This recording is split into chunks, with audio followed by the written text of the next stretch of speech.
अनुपमा की आंखों में गुस्से की आग थी और उसका चेहरा एक माँ की मजबूती और चुनौतियों से भरा हुआ था। उसने गौतम को देखते ही कहा कि पिछली बार सिर्फ डंडे से मारा था, लेकिन इस बार अगर उसने अंश और प्रार्थना को परेशान करने की कोशिश की तो वह उस डंडे से मारकर सीधे गटर में फेंक देगी। गौतम को यह बात चुभती है और वह ताना मारता है कि माँ बच्चों को पालने के लिए होती है, लड़ाई करने के लिए नहीं। अनुपमा तीखे शब्दों में जवाब देती कि अगर ऐसा होता माँ दुर्गा शेर की सवारी नहीं करती। वह उसे साफ चेतावनी देती है कि अगर उसने शादी के बाद भी प्रार्थना और अंश को परेशान किया तो वह मुंबई से लौटकर उसकी धुलाई करेगी।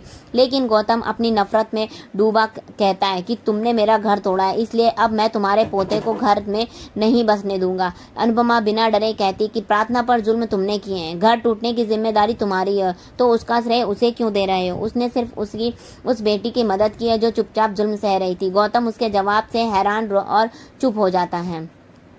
उधर घर के अंदर ईशानी और परी की वीडियो कॉल चल रही होती है। ईशानी प्यार से कहती है कि राही और माही तो घर नहीं आती, लेकिन तुम तो आती रहती हो, फिर शादी में क्यों नहीं आ रही हो? लेकिन यह बात राही भी सुन रही होती है, जो चुपचाप ध्यान दे रही होती है। ईशानी को शक होने लगता है कि कहीं वे सरप्राइज तो प्लान नहीं कर रहे हैं। तभी परी खामोश हो जाती है और उसे ख्याति की बातें याद आने लगती हैं। ईशानी बार बार जवाब मांगती है, लेकिन उससे पहले ही ख्याति आकर फोन छीन लेती है। उसकी आंखों में गुस्सा होता है और वह चीजें फेंकने लग जाती है। वह साफ कहती है कि तुम दोनों में से कोई भी शादी में नहीं जाएगा। परी और राही उसे रोकने की कोशिश करते हैं, लेकिन ख्याति प्रार्थना की शादी की ड्रेस तक फेंक देती है। तभी पराग वहां आता है और उसे रोक लेता है। ख्याति चौंक जाती है। तब पीछे से प्रेम तभी आ जाता है। पराग शांत लहजे में कहता है कि प्रेम ने बहुत समय बाद आपको माँ का दर्जा दिया है, लेकिन प्रार्थना ने हमेशा से आपको माँ ही माना है। फिर भी आप उस बेटी को नहीं देख पा रही हैं जो जिंदा है, बल्कि उस बेटे को देख रही हैं जो इस दुनिया में नहीं है। ख्याति का चेहरा एक पल को सन्न हो जाता है। पराग फिर पूछता है कि क्या आप प्रार्थना की अपनी बेटी मानती हैं या नहीं? ख्याति चुप रह जाती है। उसका गुस्सा इन सवालों के सामने बिखरने लगता है। इधर गौतम अनुपमा से कहता है कि वह उन दोनों को चैन से जीने नहीं देगा। अनुपमा गुस्से से कहती कि अगर प्रार्थना चाहती तो वह उसे घरेलू हिंसा के केस में जेल भिजवा सकती थी, लेकिन उसने तुम्हें छोड़ दिया। अब उस पर एहसान मानो और अपनी जिंदगी सुधारो। वह आगे कहती है कि पहले प्रार्थना को ही तुम्हें बचा लेती थी, लेकिन अब कोई नहीं बचाएगा। गौतम चीख कर कहता है कि वह अपना हक नहीं छोड़ेगा, उसे भी लोगों को तोड़ना आता है। चुप अनुपमा चप्पल उठाकर उसकी ओर बढ़ती है और कहती है कि मुझे भी चमड़ी उधेड़ना आता है। यह देखकर गौतम डर कर वहां से भाग जाता है। बाबूजी वहां आते हैं और अनुपमा को चिंतित देखकर पूछते हैं कि सब ठीक है ना? अनुपमा कहती है गौतम से अंश और प्रार्थना को बचाना है हमारा फर्ज है। बाबूजी उसे भरोसा देते हैं कि वह हमेशा उन दोनों के साथ खड़े रहेंगे। अनुपमा बताती है कि फिनाले के बाद उसे मुंबई लौटना है, इसलिए अब सबको मिलकर इन दोनों का साथ देना होगा। बाबूजी कहते हैं कि अगर तुम साथ रही तो हमको हिम्मत भी मिलती है। अनुपमा भावुक होकर कहती है कि वह नहीं रह पाएगी, उन्हें ही अब हिम्मत दिखानी होगी। वह यह भी कहती है कि जाने से पहले मिस्टर कोठारी से बात करेगी ताकि हर बात साफ हो जाए। दूसरी ओर ख्याति भी अंदर से टूट रही होती है। प्रेम उसके पास आता है और पूछता है कि आखिर वह इतनी पत्थर दिल क्यों हो गई है। ख्याति जवाब देती कि पुराने कामों ने उसे ऐसा बना दिया है। वह कहती है कि उसे प्रार्थना को सगी बेटी से बढ़कर प्यार दिया था, लेकिन जब उसे दर्द हुआ तो उसने अपनी माँ को नहीं बताया बल्कि अनुपमा को बताया। उसने अपनी माँ से ज़्यादा भरोसा अनुपमा पर है जिसने उसका घर तोड़ा।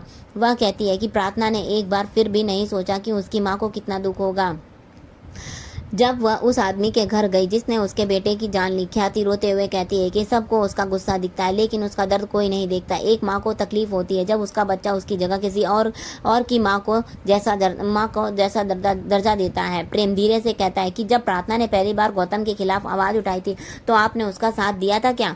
जब उसका तलाक हुआ तब भी आपने उसको कुछ पूछा?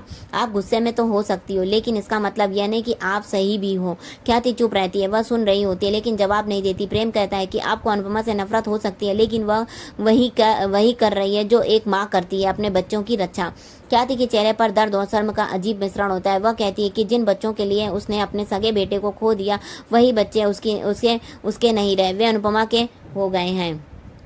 उसे लगता है जैसे अनुपमा ने उसके तीनों बच्चों छीन लिए हैं, इसलिए वह उससे नफरत करती है। ख्याति रोते हुए कहती है कि सबको वह पागल लगती है, लेकिन असल में वह बस अकेली हो गई है। उसका खालीपन, उसकी तकलीफ किसी को नजर नहीं आता। प्रेम चुपचाप उसे देखता है, शायद पहली बार ख्याति की पीड़ा को समझते हुए।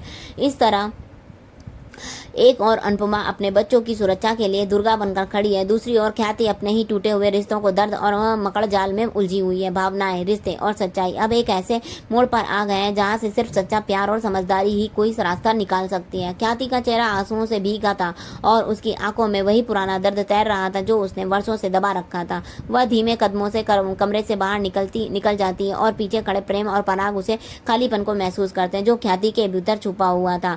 लेकिन उसी पल कहानी में एक नए मोड़ की ओर मुड़ती है जहां एक और पात्र तोशु अपने लालच की एक नई परत खोल रहा होता है। वह एक बोर्ड पर योजनाएं बना रहा होता है जिसमें गिन गिन कर वह विरासत और संपत्ति के हिस्से को चिन्हित किया गया था। तभी पाकी अंदर आती है और आश्चर्य से पूछती है कि ये सब क्या चल रहा है। तोशु बड़े गर्व से बताता है कि उसके अमीर बनने की स्कीम है।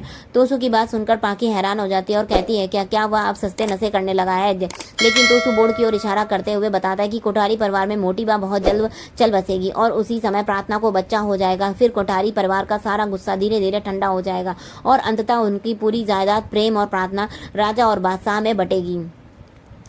इससे राजा का हिस्सा परी के साथ जुड़ जाएगा और प्रार्थना का हिस्सा अंश के नाम होगा। फिर परी और अंश के हिस्से में से वो लोग माला माल हो जाएंगे। पाकी की आंखों में भी थोड़ी लालच की चमक दिखाई देती, लेकिन वह कहती कि यह सब तो अभी भी बहुत सालों बाद होगा, तब तक वे बूढ़े हो जाएंगे। उसे तो बस यही डांस कंपटीशन काफी लगता है। पाकी और तोशु के बीच बहस बढ़ जाती है और अंततः तोशु पाकी को गुस्से में भगा देती है।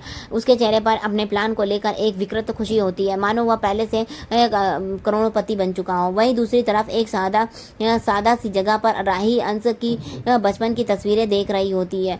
तस्वीरों को देखते हुए उसकी आंखें नम हो जाती हैं। तभी प्रेम वहां आता है और उसे कहता है कि अगर वह अंश का भाई मानती है तो उसकी शादी में जाना चाहिए। राही कहती है कि वह माँ को दुख नहीं दे सकती, लेकिन प्रेम उसे वो समझाता है कि हमें प्रार्थना की खुशी के लिए बारे में भी सोचना चाहिए।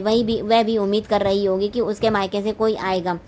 राई कहती है कि तुम उसकी खुशी में शामिल हो जाओ, मैं माँ के दुख में रहूंगी। प्रेम कहता है कि माँ का दुख एक दिन का नहीं है, लेकिन प्रार्थना की शादी का मौका केवल एक बार है। फिर भी वह यह कहता है कि कई बार रिश्तों में दो नावों पर एक साथ सवार होना पड़ता है। इसी बीच पराग वहां आता है, उसके हाथों में शगुन का सामान होता है। वह कहता है कि शगुन मायके से जाता है और शादी का जोड़ा भी, यह उसकी बेटी के लिए है। प्रेम पराग से कहता है कि वह भी साथ चले, लेकिन पराग कहता है कि एक पिता है मगर पति भी है। वह ख्याति की सोच नहीं बदल सकता, मगर उसके पास रहकर उसे अकेला महसूस नहीं होने देना चाहता। पराग राही से कहता है कि वह यह शगुन लेकर जाए और प्रार्थना से कहे कि इसमें उसका प्यार और आशीर्वाद दोनों है। पराग के जाने के बाद राही भावुक होकर प्रेम को गले लग जाती है, जैसे वर्षों से रुका हुआ कोई भाव बह गया हो।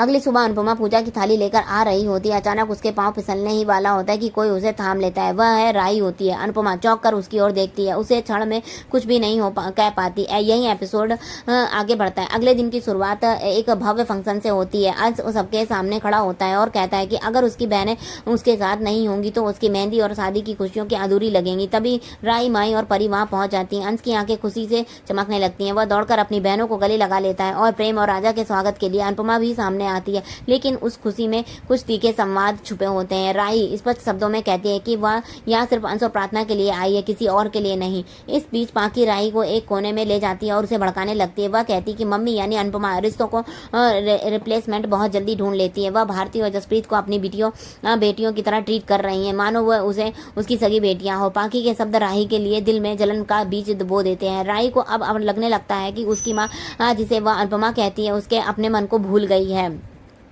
वह गुस्से से अपनी टीम से कहती है कि वे अंश और प्रार्थना की शादी में ऐसा डांस करेंगी कि सबको पता लग जाएगा कि वे क्या चीज हैं। जसप्रीत इस चुनौती को सुन लेती है, जैसे मुस्कुराते हुए कहती है कि दुनिया में तुम्हारा मतलब हमसे ही है ना, फिर मैदान में आओ, हम भी बता देंगे कि क्या चीज है। दोनों टीमों में एक टकराव की स्थिति बन जाती है और अनुपमा सब देखकर हैरान हो जाती है। उसे एक और घर टूटने का डर सताने लगता है, जबकि वह एक सबको जुट रखने की कोशिश कर रही होती है। यही समय वह होता है जब रिश्ते, भावनाएं और अहंकार एक दूसरे से टकरा रहे होते हैं। एक तरफ बच्चों की खुशी, भविष्य दांव पर होता है, तो दूसरी ओर पुराने गांव और अधूरे रिश्ते अपनी जड़ें फिर से उखाड़ने की तैयारी में होते हैं। अनुपमा इन सबके बीच एक सेतु बनना चाहती है, लेकिन क्या वह सिर्फ फिर से टूटे हुए रिश्तों को जोड़ पाएगी? यही सवाल इस कहानी को आगे भी रोमांचक बना देगा। आगे का एपिसोड देखने के लिए बने रहे हमारे चैनल पर नए हैं तो सब्सक्राइब करें, वीडियो को लाइक, कमेंट, शेयर करना बिल्कुल भी ना भूलें।